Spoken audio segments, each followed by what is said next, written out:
जय हिंद दोस्तों, कैसे हैं आप सभी लोग। आशा करता हूं आप सभी ठीक होंगे, स्वस्थ होंगे और मौज कर रहे होंगे।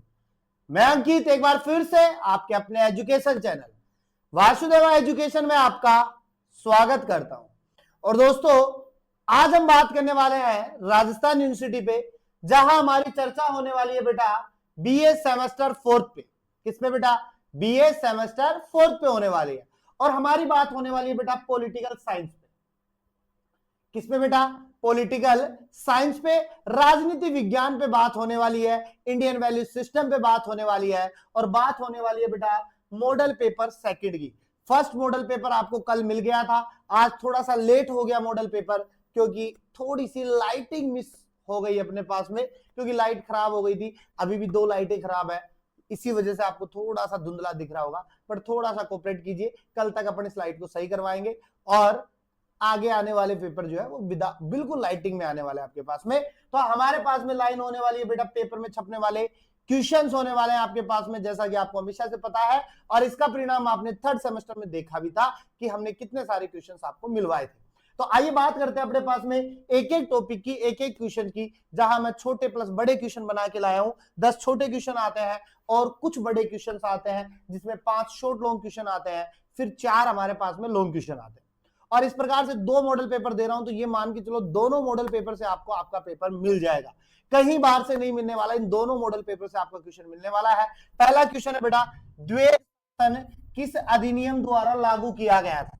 द्वैत शासन की बात हो रही है बेटा अपने पास में, अंडर विच एक्ट आज डायरेक्टली या इंट्रोड्यूस की बात करूं किसके द्वारा, तो बेटा याद है 1919 का बेटा भारत शासन है अधिनियम 1919, गवर्नमेंट ऑफ इंडिया एक्ट 1919 में लागू हुआ था अपने पास में। रखना, केवल इतनी सी लाइन लिखनी है, हमें द्वैत शासन के बारे में नहीं बताना, केवल यह बताना है किस अधिनियम द्वारा लागू किया गया था। सेकंड क्वेश्चन है बेटा, प्राण किस अधिनियम की विशेषता थी? यहां पर भी केवल अधिनियम के बारे में पूछा गया है, स्वायत्ता की विशेषता नहीं पूछा गया। और बच्चा जो है उस स्वायत्ता की विशेषता की तरफ जाए, उससे बता दूं कि यहां केवल अधिनियम बताना है, और वो अधिनियम 1935, भारत शासन अधिनियम 1935 रहने वाला है। ठीक है, उसके बाद में था बेटा, भारत छोड़ो आंदोलन कब प्रारंभ हुआ? When was the quite India movement launched? Bharat छोड़ो आंदोलन कब हुआ? तो बेटा याद रखना 9 अगस्त 1942 को। कब बेटा? 9 अगस्त 1942 को हुआ था। उसके बाद में फोर्थ क्वेश्चन की बात करूं, भारत का वास्तविक कार्यपालिका प्रमुख कौन होता है? Who is the real executive head of India?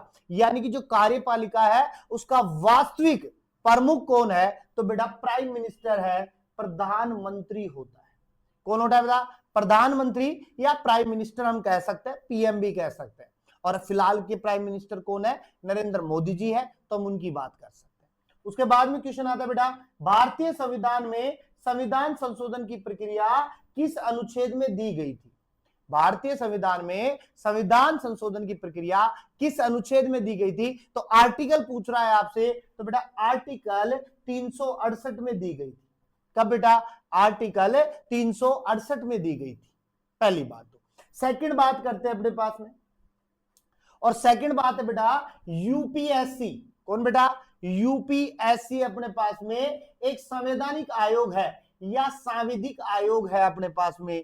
तो अपने पास में बेटा ये संवैधानिक आयोग है, ना कि सांविधिक आयोग है। याद रखिएगा, कौन सा आयोग है? संवैधानिक आयोग है।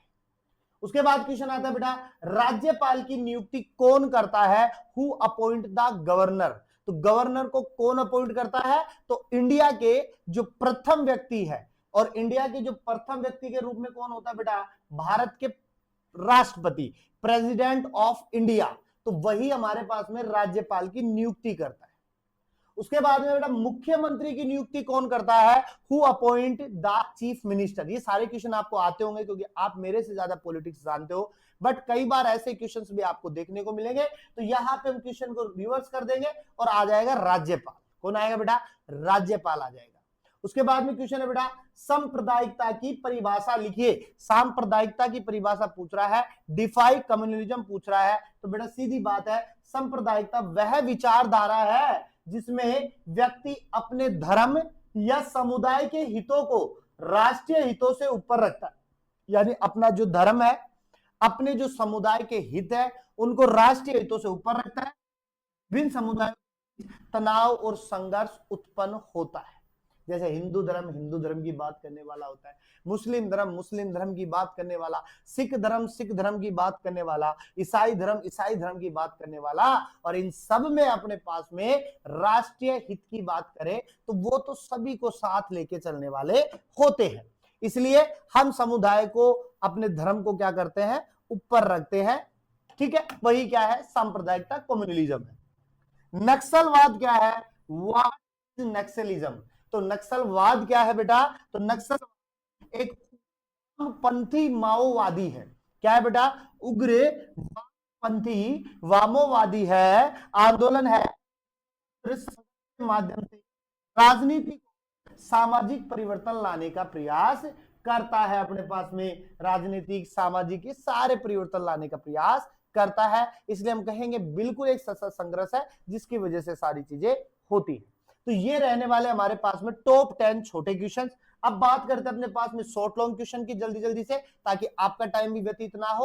और इसमें हम पहला क्वेश्चन रखते हैं बेटा, मौलिक अधिकार तथा राज्य के नीति निर्देशक तत्व में अंतर करते हुए उनके महत्व का वर्णन करना है। तो क्वेश्चन को ध्यान से पढ़ो, केवल हमें मौलिक अधिकार तथा राज्य के नीति निर्देशक जो तत्व है उनके बीच में अंतर करना है और बाद में हमें इनका महत्व बताना है, तब जाके हमारा क्वेश्चन कंप्लीट होगा। तो क्वेश्चन में दो चीज पूछ रहा है, एक तो आपसे डिफरेंस पूछ रहा है और एक आपसे सिग्निफिकेंस यानी महत्व पूछ रहा है, यानी कि distinguish between fundamental right and the directive principle of state policy and explain their significance.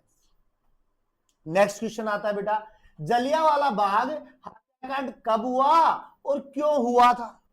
तो ये जो जलियांवाला बाग जो हत्याकांड हुआ था ना, वो क्यों हुआ था, किसके कारण हुआ था और कब हुआ था, ये सारी चीजें यहां पे डिफाइन करनी है आपको तरीके से। ठीक है, तो ब्रिटिश सरकार को हम यहां पे इन्वॉल्व कर लेंगे। साइबर अपराध और आतंकवाद भारतीय आतंक की सुरक्षा के लिए किस प्रकार चुनौती है, स्पष्ट कीजिए। और दोनों बड़े मुद्दे हैं, साइबर अपराध जो आज के समय में सबसे ज्यादा सक्रिय है और आतंकवाद भी सक्रिय है, तो सबसे बड़े मुद्दे होने वाले हैं।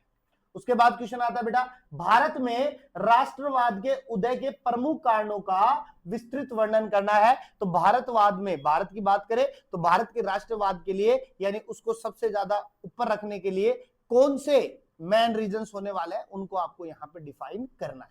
तो ये हमारे पास में शॉर्ट लॉन्ग क्वेश्चन 4 रहने वाले हैं। क्लियर बात है। और अगर मैं लॉन्ग क्वेश्चंस की बात करूं बेटा, तो लॉन्ग क्वेश्चनों में हमारे पास में पहला क्वेश्चन आता है, भारतीय राष्ट्रीय आंदोलन में महात्मा गांधी की भूमिका का आलोचनात्मक मूल्यांकन करना है आपको। Critically evaluate the role of Mahatma Gandhi in the Indian national movement. तो जो उन्होंने अपनी भूमिका दिखाई थी उसको आपको क्या करना है, मूल्यांकन करना है, बड़े डिटेल से करना है, क्योंकि क्वेश्चन 15 या 20 नंबर का आने वाला है।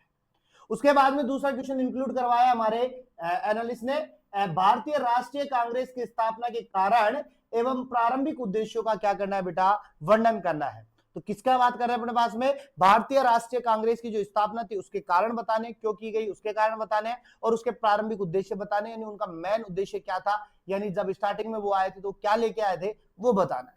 ठीक है, उसके बाद में अपने पास में सेकंड क्वेश्चन आता है, भारतीय संविधान की प्रस्तावना की प्रमुख विशेषताओं एवं उसके महत्व की व्याख्या करनी है। यानी जो संविधान है ना उसके बारे में आपको बताना है, उसकी क्या विशेषताएं हैं उनको बताना है, और उसका क्या महत्व हमारे जीवन में उसको बताना है। और आज के समय में अगर सबसे ज्यादा मुद्दे की अगर बात करें तो सब संविधान पे बात करते हुए नजर आते हैं कि बीजेपी जो है संविधान को खत्म करने वाली है, और सभी के हाथ में आपको एक लाल बुक दिखती होगी, वही संविधान की बुक है, उसमें लिखा हुआ है। अब क्या लिखा हुआ है वो आप लोग ज्यादा जानते हो, तो उसको आपको डिफाइन करना है अपने तरीके से। ठीक है, एक बात करते हैं, भारतीय संघीय व्यवस्था तथा संघ राज्य संबंध की प्रमुख विशेषताओं चुनौतियों की व्याख्या करनी है आपको। तो यहाँ पे दो क्वेश्चन है बेटा, संघीय व्यवस्था है अपने पास में भारत की, और संघ राज्य संबंध की प्रमुख विशेषताओं को आपको डिफाइन करना है। बड़ा क्वेश्चन है, मेजर क्वेश्चन है, एग्जाम में आने वाला क्वेश्चन। उसके बाद में हमारे पास में बेटा क्वेश्चन आता है नेक्स्ट, संघ लोक सेवा आयोग यानी यूपीएससी जो संवैधानिक था अपने पास में, एवं राष्ट्रीय मानवाधिकार आयोग एनएचआरसी की संरचना, इसके कार्य तथा महत्व की तुलना करनी है। तो स्ट्रक्चर बताने इनके कार्य बताने, इनके महत्व बताने हैं, और इनकी फुल फॉर्म भी याद कर लेना आने वाली है। और फुल फॉर्म क्या होगी बेटा, यूपीएससी की यूनियन पब्लिक सर्विस कमीशन, ये एक नंबर में कई बार पूछ लेता है, national human rights commission NHRC, ये भी पूछ लेता है। तो फुल फॉर्म भी याद रखना, एग्जाम में पूछ लेता है। नेक्स्ट क्वेश्चन है बेटा, भारत की दलीय व्यवस्था यानी कि पार्टी सिस्टम की प्रमुख विशेषताओं, समस्याओं एवं वर्तमान प्रवृत्तियों का विश्लेषण करना है। तो भारत की व्यवस्था है यानी जो पार्टीज हैं उनकी विशेषताएं आपको बतानी है, उनकी मेन समस्या क्या है वो बतानी है, और आज के समय में उनकी क्या स्थिति है वो बताना है। बड़ा क्वेश्चन है। नेक्स्ट क्वेश्चन आता है बेटा, 74वें संविधान संशोधन अधिनियम की प्रमुख विशेषता तथा शहरी स्थानीय स्वशासन में इनकी भूमिका की व्याख्या करनी है। तो जो 74वें संविधान संशोधन हुआ था ना 74वें बार में, उस अधिनियम की प्रमुख विशेषता क्या थी उन्हें बताना है, शहरी स्थानीय स्वशासन के बारे में आपको बताना है, और भी डिटेल चर्चा करनी है। बड़ा क्वेश्चन रहने वाला है। उसके बाद में नेक्स्ट क्वेश्चन आता है बेटा, भारतीय राजनीति में महिलाओं की भागीदारी का महत्व, वर्तमान स्थिति, चुनौतियां एवं सुधार के उपायों का क्या करना है बेटा, वर्णन करना है। तो ये बड़े क्वेश्चन रहने वाले हैं, और ये सारे क्वेश्चन जो है बहुत मोस्ट इंपोर्टेंट रहने वाले हैं, क्योंकि हमारे सब्जेक्ट एक्सपर्ट ने एनालिसिस करके इन चीजों को बनाया है, बड़े डीपली रिसर्च से बनाया है। तो आपको एग्जाम में यही क्वेश्चन देखने को मिलेंगे। हम श्योर होते हैं, आप भी श्योर हो जाओ, क्योंकि आपका विश्वास जो है वो बता देता है। और मुझे इतना पता है कि एक पेपर मिलने के बाद में आप हिस्ट्री हो, ज्योग्राफी हो या लिटरेचर हो, आप जरूर हमारे पास में आने वाले हो कि सर वो पेपर कब आने वाला है।